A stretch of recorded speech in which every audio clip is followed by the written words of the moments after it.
Welcome back to the Deep Dive. Today we're journeying into a human story that is, frankly, profoundly disturbing. It's incredibly complex. Yeah, it really is. And right from the outset, I need to issue a content warning. This deep dive, much like the original material we've pulled from, it contains graphic and often horrifying details. Definitely. This isn't just a story, it's a brutal, unsettling exploration of the human psyche. And it's really not for the faint of heart. No. But we truly believe that within these difficult narratives lie crucial, albeit very dark, insights. That's absolutely right.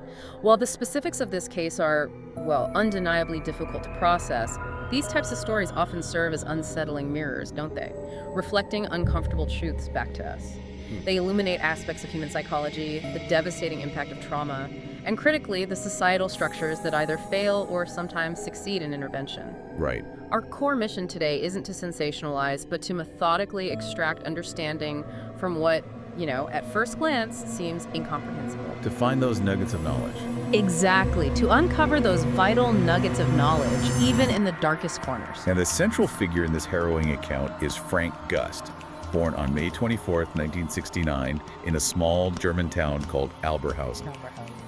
What makes his story particularly urgent and chilling, and truly sets the stage for our deep dive, is a detail from his arrest that reverberates right up to today. Frank Gust issued a stark, undeniable warning. A chilling one. He stated unequivocally that if he were ever released from prison, he would repeat his heinous acts. Just stated it outright. And here's the truly astonishing and frankly terrifying fact. Frank Gust is currently scheduled for release in 2026. It's an extraordinary and chilling declaration, isn't it? Especially coming directly from the perpetrator himself. Right.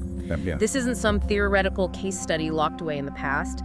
This is a living, breathing, legal, and ethical dilemma that society will very soon have to confront head-on. Absolutely. That impending release casts a somber, urgent shadow over every detail we're about to explore. So our mission today, for you, the listener, is to journey with us through the meticulous details of Frank's life.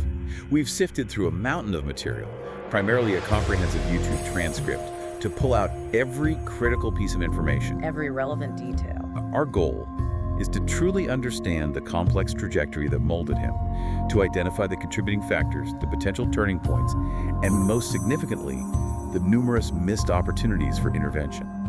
So many missed opportunities. Ultimately, we want to reflect on what this deeply disturbing truth means for all of us.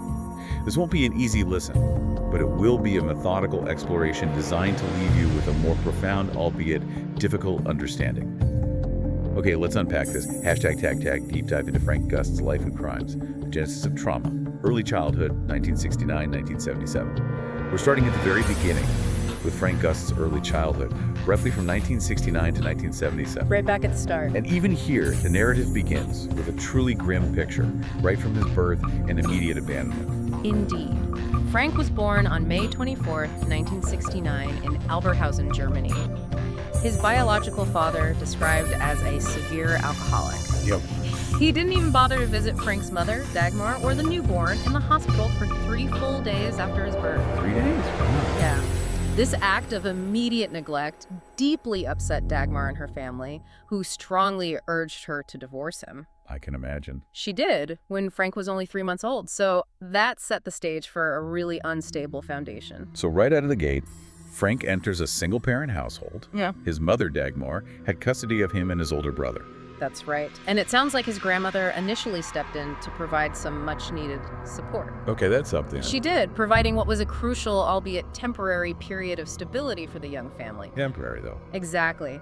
This fragile support system was short-lived. Dagmar's mother, Frank's grandmother, fell seriously ill. Oh, no. This tragic turn of events forced Dagmar to quit her job.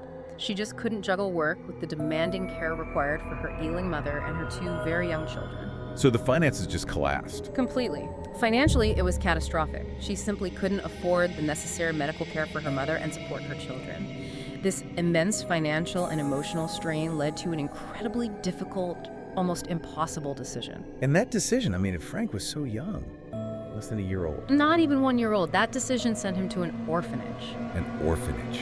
Wow. What does that even do to an infant's development, especially when the conditions are described as so bleak. It's profoundly traumatic, particularly at such a critical developmental stage. For an infant, that first year is absolutely foundational for attachment, trust, emotional regulation. Everything, really? Pretty much. Being placed in an orphanage, as Frank was before his first birthday, and staying there until age 4, it meant prolonged deprivation of consistent, loving care. And the conditions. Described as bleak, inadequate food, negative peer influence, and neglectful staff. So no warmth, no security. Frank literally spent his foundational years learning profound solitude.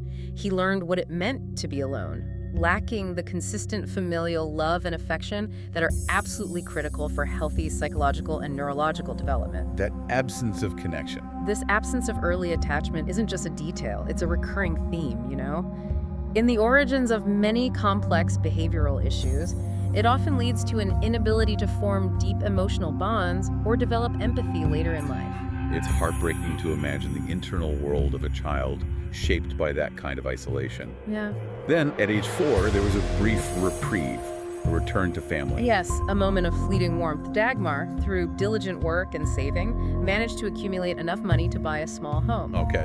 She then reunited Frank with his brother and his now recovered grandmother. So for the first time, really, he had some family affection. Exactly, enjoying cuddles with his mother in the mornings, things like that.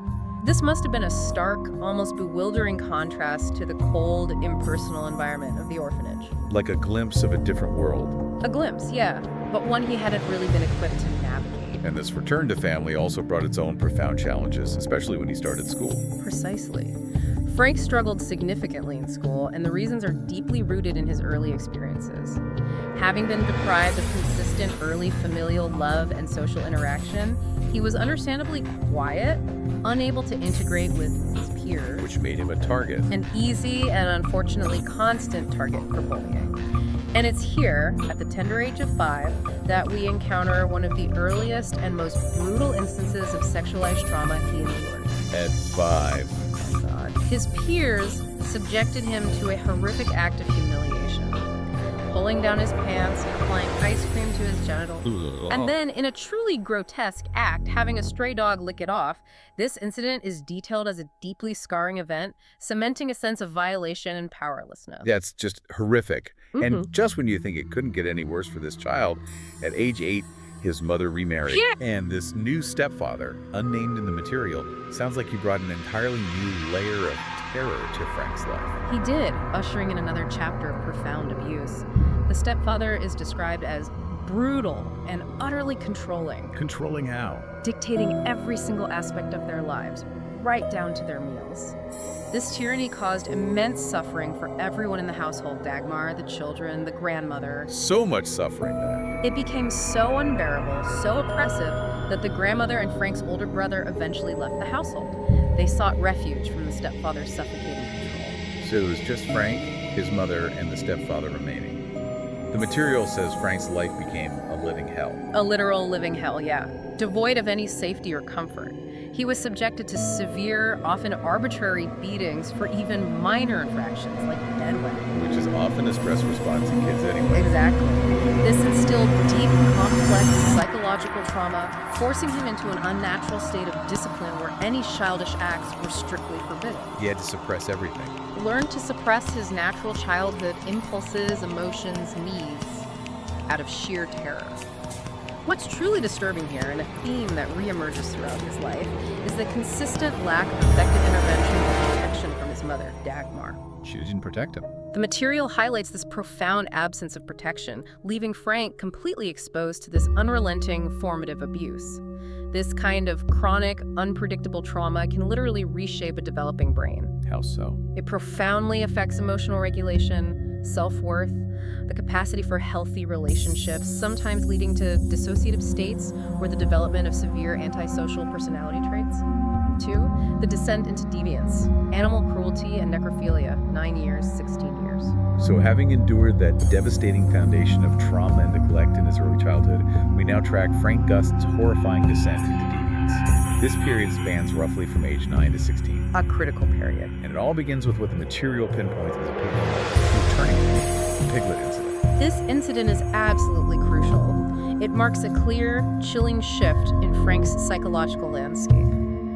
At around 9 or 10 years old, Frank, likely seeking some form of innocent companionship and emotional connection he so desperately lacked. Yeah, just wanting a pet. Right. He saved his pocket money and bought a piglet from a friend. However, upon bringing the piglet home, Stepfather. the stepfather, in keeping with his brutal discipline, severely beat Frank for daring to bring an animal into the house. So Frank, distraught and trying to protect this little piglet, took it to his grandmother, hoping she would take it in. Yes, but she also refused, citing hygiene concerns. Distraught, confused, and with nowhere left to turn, Frank, in a moment of utter desperation and likely profound emotional overload, What did he do? he tied the piglet to a tree. It's what happened next that is truly chilling, a moment that fundamentally altered his trajectory. Frank picked up a large stone and crushed the piglet with it. Oh my God. What's significant here, and the material explicitly emphasizes this, is that rather than fear or remorse, Frank experienced pleasure and fascination. Pleasure and fascination. He then reached into the dead animal's opened abdomen, feeling its warmth and intestines. This act and his chilling reaction to it is explicitly identified as the turning point in his life. It unlocked a new, horrific avenue for sensation and gratification. That's incredibly disturbing. So this wasn't an isolated one-off event, but the beginning of a truly horrifying pattern. Exactly. This act initiated a sickening escalation. Frank began secretly entering neighbors' gardens at night, stealing small pets like rabbits and dogs. Just taking them. Yeah. He would then kill these animals, often by strangulation, with his bare hands and then disembowel them. The material chillingly describes him sleeping with his hand inside the dead animals, finding a strange comfort in their warmth, before burying them before dawn. It was a macabre ritual, a private horror he meticulously maintained. And the disturbing realization he made during these acts, which pushed his deviance even further. What was that? His realization was truly chilling. The satisfaction he sought wasn't primarily in the act of killing itself, but in feeling the warmth of a dead thing. The warmth. This insight highlights a profound and pathological shift, moving beyond mere cruelty to a deeply disturbed form of sensual gratification. It directly led him to evolve his methods. He began disemboweling living animals to prolong the specific experience of warmth. Loving animals. Just to feel that warmth longer. This is a critical psychological development. It reveals a constant need for escalating stimulation, a hallmark of certain psychopathic tendencies where, a profound lack of empathy, a manipulative streak, and a shallow emotional experience require increasingly extreme acts to feel anything at all. From animal cruelty, the material then describes an even more grotesque stage, the bloodbaths during puberty. As Frank entered puberty, his behavior intensified further, demonstrating this escalating need for sensation. He began collecting the blood of slaughtered animals in buckets. Buckets of blood. Buckets! He would then fill bathtubs with this blood and sit in them for extended periods, describing the experience as relaxing and pleasurable. Relaxing. What's fascinating here, in a macabre way, is that even this extreme act eventually lost its potency. He became bored, feeling the need for something bigger to achieve the same level of satisfaction he once derived. Always needing something more extreme. This insatiable appetite for more extreme stimuli is a consistent red flag in the progression of severe antisocial pathologies. And this desire for something bigger led him to seek out larger animals, specifically horses. But tragically, it also led to another cycle of sexual abuse and betrayal. Yes. Unable to find larger animals nearby, Frank began frequenting his grandmother's neighborhood. He knew of a solitary old man there who owned a horse. Okay. After several nights of Frank merely sitting with the horse, just being near it, the old man invited him inside. What followed was a further devastating deepening of Frank's trauma. What happened? The old man applied makeup to Frank's face, lipstick, powder, and then sexually induced him. Oh, God. Frank, desperate for connection and access to the animal, initially tolerated this, believing it was the only way to maintain his access to the horse. So he was willing to endure this horrific abuse for the connection to the animal, but it quickly escalated beyond even that. Within a week, the old man invited other elderly men who also sexually abused Frank.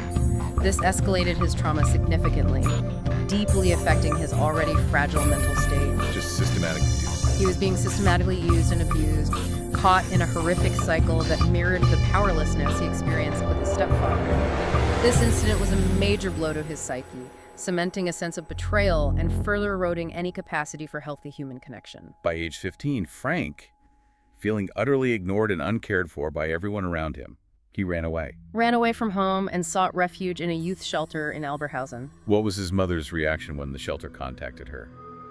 Did she take him back? When contacted by the shelter, Dagmar, astonishingly, refused to take responsibility.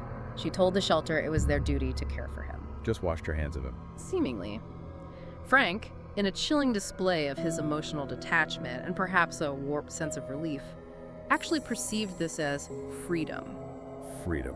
It speaks volumes about the utter lack of emotional connection and support he had experienced at home. This perceived freedom, however, didn't lead to anything healthier. Instead, he frequently disappeared from the shelter for days at a time. And where was he going during these prolonged disappearances? He found what he called peace and satisfaction by sleeping in graveyards. Sleeping in graveyards. Yeah, he would neglect personal hygiene, never using the shelter's bathroom facilities. When staff pressed him about his whereabouts, he confessed to sleeping in cemeteries, a revelation that deeply disturbed him. That's a huge red flag. A massive one. This behavior clearly signaled severe psychological distress and a growing fascination with death. But again, there was no meaningful systemic intervention to address the underlying pathology. From the graveyards, he then discovered the civil hospital's mortuary. This feels like a direct, chilling, and almost inevitable progression. It is a natural, albeit horrifying, escalation. Frank began meticulously observing the mortuary's operations, timings, guard rotations, that sort of thing. Casing the joint, basically. Pretty much. He then started sneaking into the mortuary at night, locking himself inside. Locking himself inside. Inside. The mortuary housed bodies of unidentified victims, accident casualties, or those who died unnatural death bodies in varying states. And what did he do in there? The material describes him opening the body drawers, opening post-mortem stitches, and inserting his hands into the human corpses, sitting or standing next to them for entire nights. Inserting his hands into corpses. Yes, this marked his first direct physical engagement with human necrophilia, a horrifying and significant milestone in his pathological development. And then the most disturbing incident of this period at age 16. Decapitation. This is a truly shocking and pivotal event, a clear precursor to the horrors to come. At 16, during one of his nocturnal visits, Frank found a corpse whose head was barely attached to the torso, maybe from severe trauma, an accident, awaiting examination. He pulled the entire body onto a central bench, then forcefully twisted the head completely off. Twisted it off. Completely off. He then placed the severed head on the inside of the mortuary's main gate, like a chilling, almost theatrical gesture. And his reaction after this horrific act, what did he do then? He then lay down on the headless corpse's chest, inserting his hand deep into the severed neck wound and fell asleep. Fell asleep. Right there. The next morning, the guard discovered Frank, the headless body, and the severed head. What happened next is absolutely crucial. What? Did they call the police? No. The hospital staff, instead of contacting the police, merely scared him away. They just scared him away after finding him with a decapitated corpse. That's what the source says. This was an absolutely monumental, catastrophic missed opportunity for intervention. Had law enforcement been involved then? Had this clear act of desecration and deep pathology been taken seriously? The murders might not have happened. The horrific murders that followed might very well have been prevented. Frank, for his part, never returned to that specific mortuary. But the pattern was set, and the scale of his deviance had escalated dramatically from animals to human remains, with no one truly recognizing the extent of his danger. 3. The Path to Murder. Animal to Human, 1992-1998. So we've traced Frank Gust's journey from early trauma to severe animal cruelty and then outright necrophilia with human remains. Now we're moving into the period where his fantasies escalate from desecration to actual murder. Right, the transition. Transitioning from animal to human victims, specifically between 1992 and 1998. This is where his dark urges take their deadliest turn. This is indeed where his long-held, deeply disturbed desires truly manifest in their most violent and destructive form. By 1992, Frank's long-standing fantasy of killing a horse. Which had been there since childhood. Exactly. It resurfaced with renewed intensity. However, he was still wary of the animal's potential to retaliate, To kick him, pose a physical threat, he understood the practical dangers. Okay, so he was aware of the risk. And how did he overcome that obstacle, that fear of retaliation, that barrier to fulfilling his fantasy? He took a very deliberate, chilling, and calculated step. He obtained a hunting license from the German government. A hunting license? Legally. This officially made him a registered hunter, which also legally granted him a rifle. So the state basically gave him the tool he needed. This legal acquisition of a weapon provided him with the means to fulfill his deepest, darkest fantasies, bypassing the physical risks he previously feared and moving from opportunistic violence to premeditated, enabled acts. And with that rifle, he then acted on his horse mutilation fantasy, taking it to a horrific extreme. That's precisely what happened. One afternoon, he located a grazing horse in a secluded field. He shot it twice in the stomach, severely wounding it, but ensuring it was still alive. Still alive. Why? Because the goal wasn't just death. Frank immediately rushed to the struggling animal, used his fingers to widen the bullet wounds, and brutally tore open its stomach. While the horse was still alive, still suffering, he stripped naked, climbed inside its abdomen, and lay there, experiencing what the material describes as profound pleasure from the internal warmth. Inside the dying horse. Yes. This horrific act became a recurring ritual with other large animals he hunted, always emphasizing the animal being alive during the disembowelment, prolonging that sought-after warmth and sensation for as long as possible. It was the ultimate perverse fulfillment of his lifelong obsession. This level of depravity with animals is almost unfathomable, but it was just a precursor to human victims. The first of these was Catherine Thompson on September 8th, 1998. Indeed. On the evening of September 8, 1998, during a rainstorm, Frank picked up a female hitchhiker named Catherine Thompson near the edge of the forest. The hitchhiker, okay. She requested a ride to a town about 40 kilometers away. During the drive, they chatted and joked, seemingly a normal, unremarkable interaction. Just small talk. But Frank was meticulously observing their isolated location. No one had seen Catherine enter his car, no one knew where they were. This thought, the complete isolation and lack of witnesses, triggered a plan in his mind. To fulfill that fantasy with a human. A long-held, darkest fantasy. A fantasy of human desecration. And he executed that plan with chilling precision and disturbing forethought. Frank pulled over, feigning the need to use the bathroom. Upon returning, he pretended to have lost his car keys. A classic lure. As Catherine innocently searched for the keys a short distance from the vehicle, Frank quickly retrieved his rifle from under the back seat. He then shot Catherine twice in the neck, killing her instantly. Just like that. The material is very explicit here, offering a crucial insight into his mindset. He noted that the killing was a necessity, merely a means to an end, not the climax. The killing wasn't the point for him. No, the true horror, the true gratification was what followed. The post-mortem acts sound even more gruesome and detailed than the killing itself, a continuation of his established patterns. They were, terrifyingly so. Frank dragged her body deeper into the forest, stripped both Catherine and himself naked, and sexually assaulted her corpse multiple times. 4 or 5 times, the source says. Oh my God. Using the rifle's bayonet, he made a deep incision from her chest to her stomach. He then inserted both hands into her abdomen, reveling in the warmth. The warmth again. Just like the animals. A direct, grotesque echo of his established pattern with animals. He further mutilated her body, stabbing her breasts, face, hands, legs, leaving her body riddled with wounds. And he decapitated her, taking her head with him, a detail that is particularly disturbing. Yes, he decapitated Catherine. The material specifies 3 chilling reasons for this act. What were they? 1, to prevent identification of the victim. 2, to perform further acts with the head. And 3, to traumatize whoever discovered the body. Just pure cruelty. He then left her mutilated body by the roadside. Later that night, he engaged in sexual acts with Catherine's severed head before dumping it in a canal. He had sex with the head. That's what the source material states. Catherine's body was discovered the next day, generating widespread public fear and trauma across Germany. This was no longer just a private horror, it was now a very public terror. A serial killer was seemingly at large. What's truly astonishing, and a critical recurring theme throughout Frank Gust's life, is his reaction to the news and the consistent pattern of unheeded confessions that followed this first murder.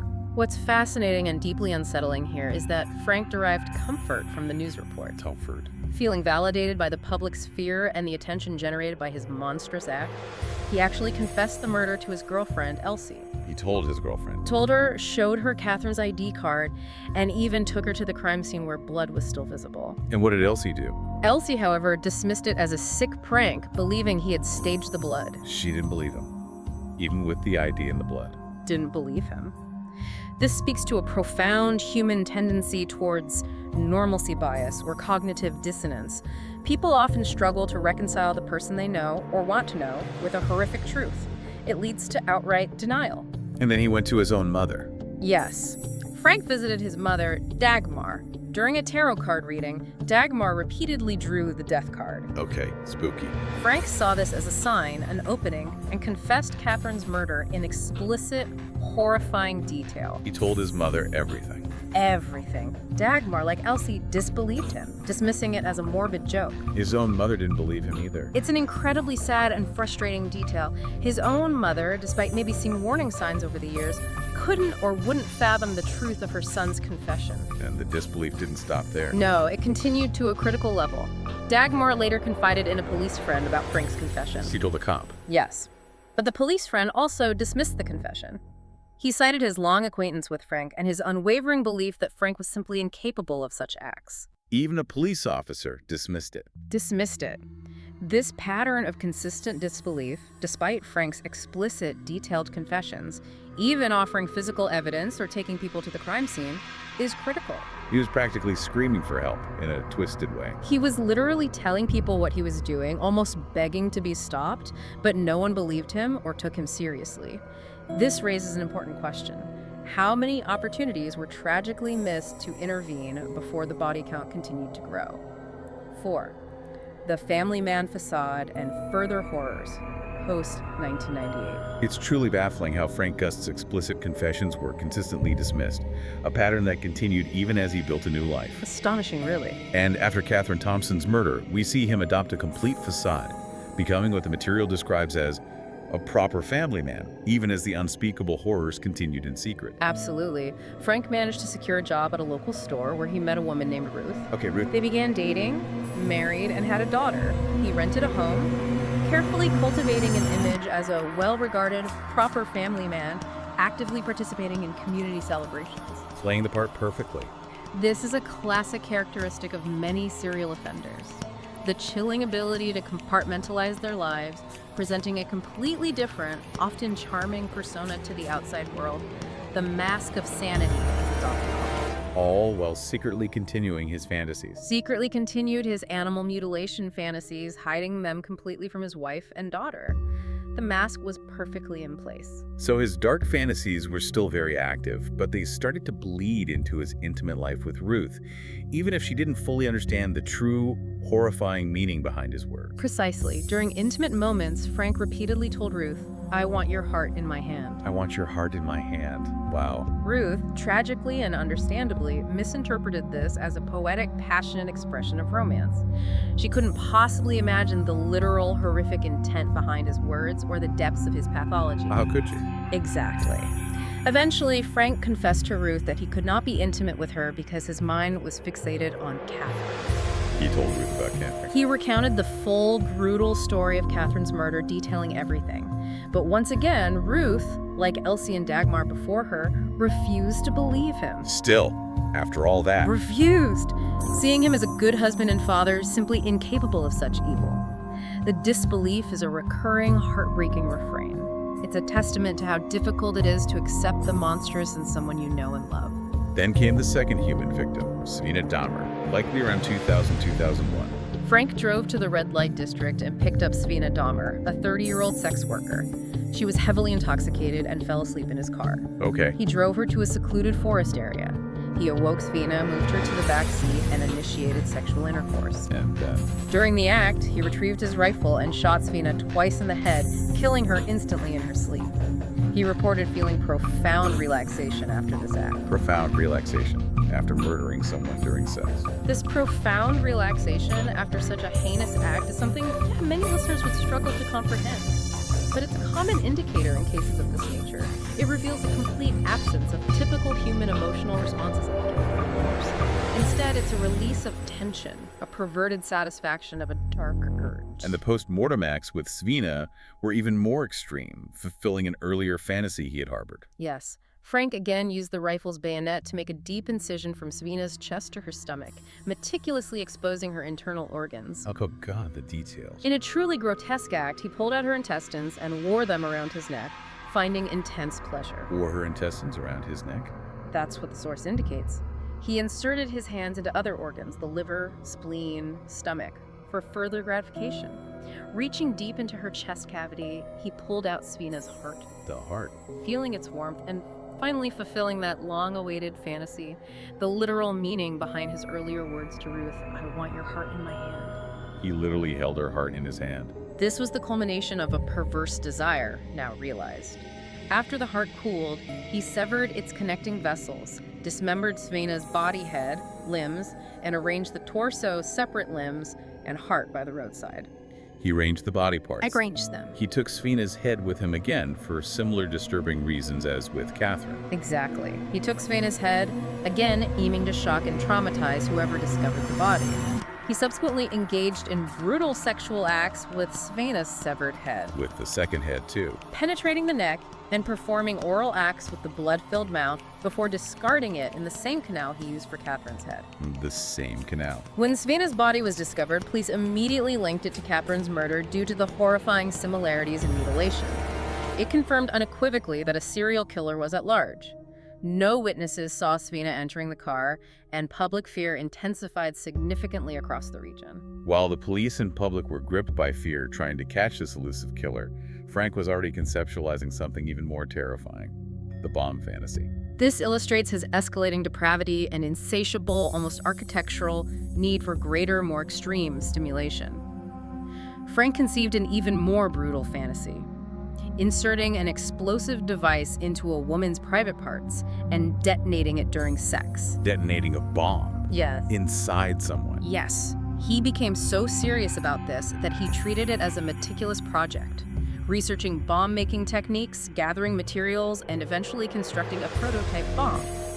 This shift from mere mutilation to an explicit desire for torture marks another terrifying escalation in his pathology. And he didn't just fantasize about it. He tested this prototype. Yes, horrifyingly, he tested it on an animal. To validate his prototype, Frank bought a sheep and took it to a remote field at night. The sheep.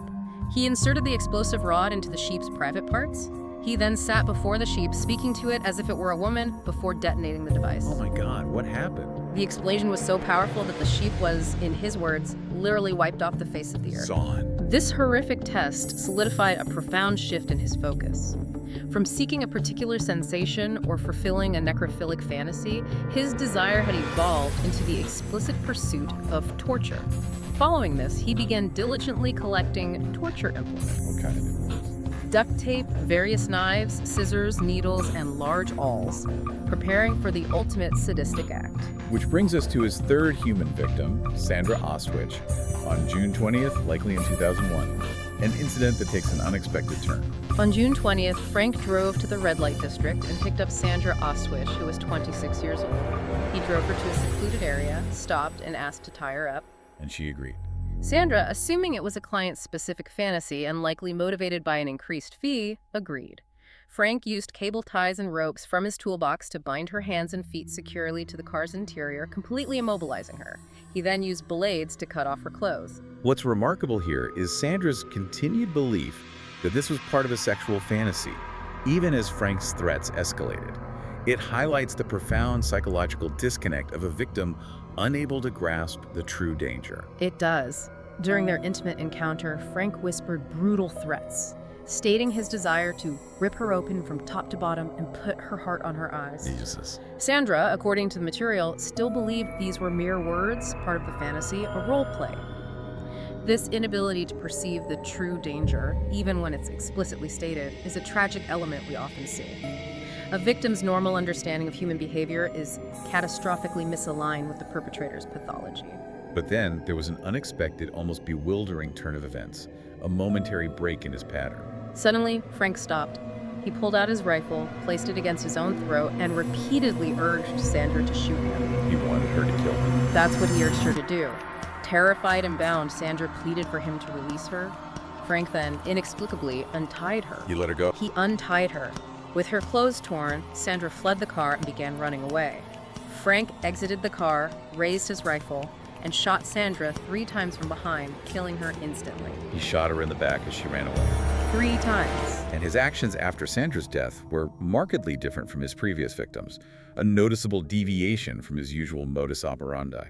Yes, a notable deviation. Unlike his previous victims, Frank only severed both of Sandra's hands. Just the hand? Just the hands, placing them meticulously next to her body, and then drove away. The material states that the precise reason for this sudden change in his actions and mindset remains unknown, completely unexplained by Frank himself. Strange. Sandra's body was discovered, confirming a third murder by the same perpetrator. Police noted the precision in hand cutting, linking it to previous cases, and the killer was nicknamed the Rhymer Ripper. Like Jack the Ripper. A chilling parallel, given his brutal mutilations and targeting of sex workers in the Rhine region.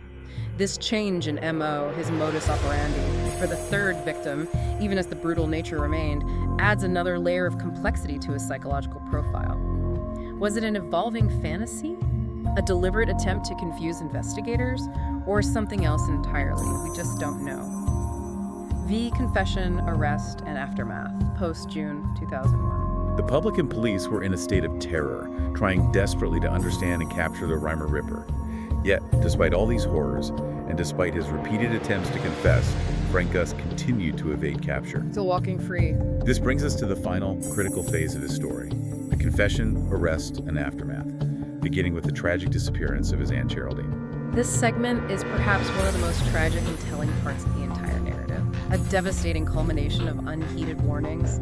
Approximately a month after Sandra's murder, Frank, Ruth, and their daughter moved in with Frank's recently divorced Aunt Geraldine. She was feeling lonely. Frank immediately claimed the basement as his private domain, strictly forbidding anyone else from entering. The basement again? He continued his animal torture fantasies in secret there, sometimes, chillingly, wearing large dog organs, his perversions continuing unchecked. And in a horrifying echo of his past behavior, he confessed to Geraldine as well, hoping for a different outcome this time. Yes, he did. One night, Frank found Geraldine distressed, and in a moment of warped connection, he shared his own dark past with her, explicitly confessing his murders. Did she believe him? Geraldine, like Elsie and Dagmar before her, refused to believe him. The normalcy bias, the inability to accept such a horrific truth from someone they knew, played out again. So she dismissed him too. And then, Within 2 to 3 days, Geraldine disappeared. just vanished. Vanished. Police initially, and tragically, thought she might have simply left to cope with her divorce.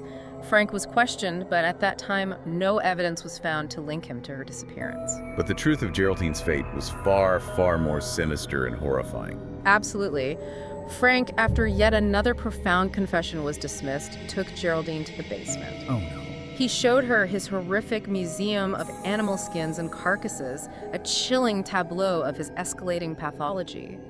As she tried to flee, finally understanding the monstrous truth, he seized her. He dismembered her with tools and then scattered her body parts in various bags across the city. He killed and dismembered his own aunt. This act was directly linked to the consistent disbelief he faced, almost a perverse form of validation seeking through escalating violence when his words were ignored. And it was Geraldine's disappearance that finally made his mother, Dagmar, take his confession seriously, prompting the critical intervention that was so long overdue. Correct. Frank's mother, Dagmar, now deeply concerned and terrified by Geraldine's disappearance while living with Frank, once again contacted her police friend. The same police friend who dismissed her before. The same one. But this time, she expressed her renewed and now desperate suspicions. And this time, thankfully, the police listened.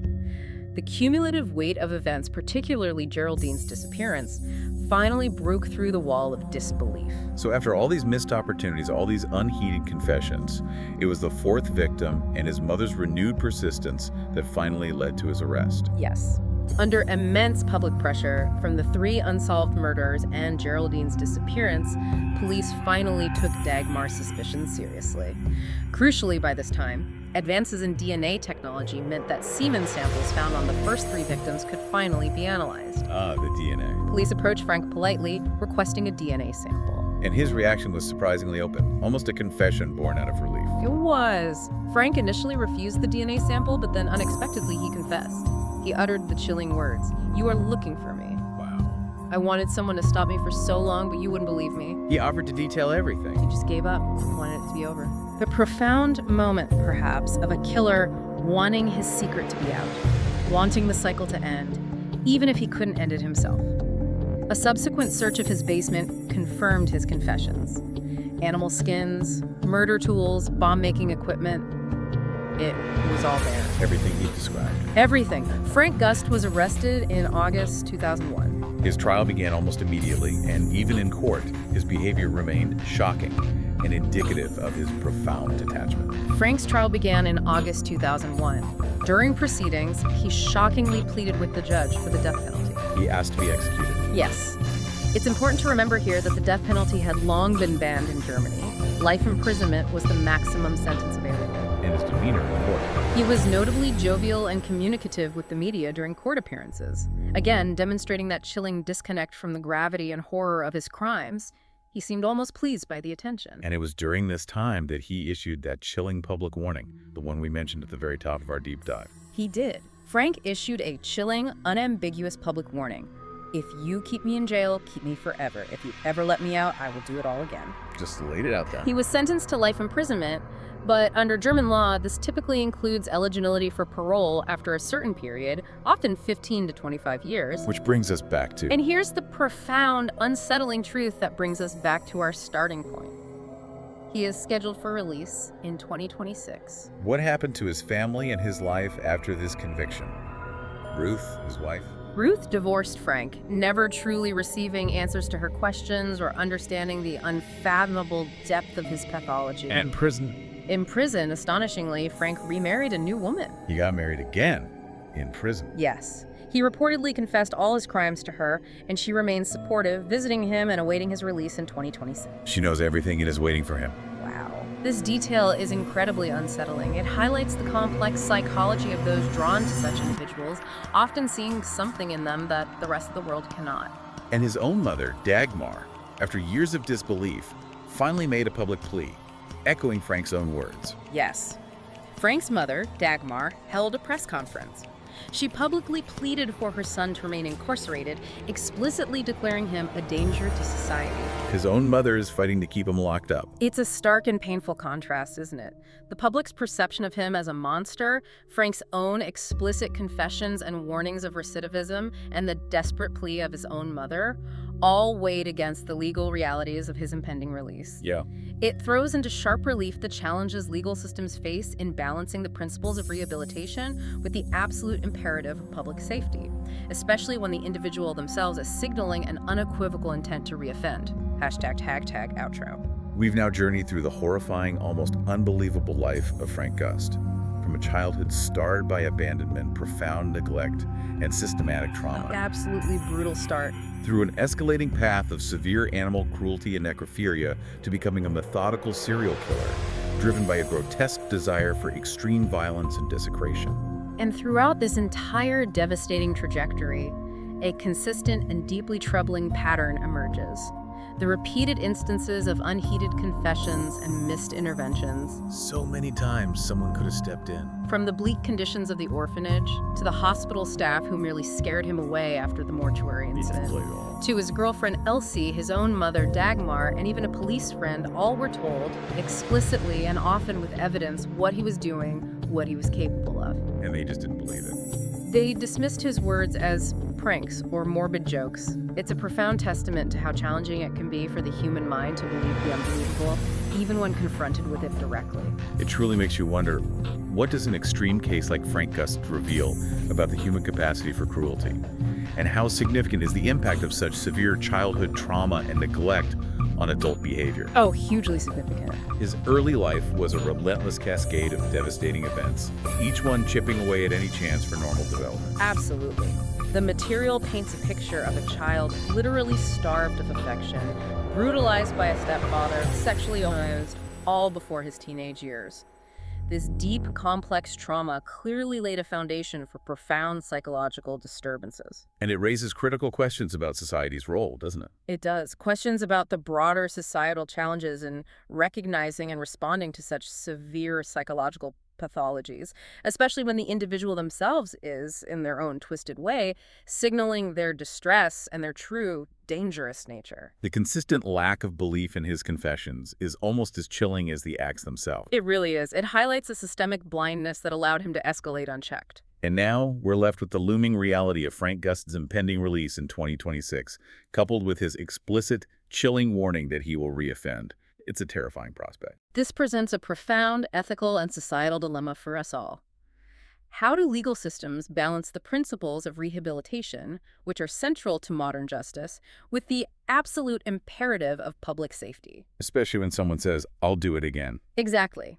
When an individual openly declares their intent to continue their violent acts, what does it truly mean for a society to release someone like Frank Gust back into the world, despite unequivocal warnings from the killer himself and his own mother, who arguably knows him better than anyone? It forces us to confront some really hard truths about our justice system. The inherent limitations and complexities of our justice systems when faced with such an extreme self-declared threat. As you heard Frank Gust's story, consider this. What responsibility does society bear when it consistently fails to recognize cries for help, even when those cries come from a place of such profound darkness? And more critically, what should be done when an individual, upon release from prison, explicitly states their intention to reoffend? And how should that intention shape our collective response and protective measures? Something to ponder deeply as we navigate the complex intersection of mental health, justice, and public safety. Thank you for joining us on this difficult but crucial deep dive. We'll be back soon with another exploration into the stories that shape our understanding of the world.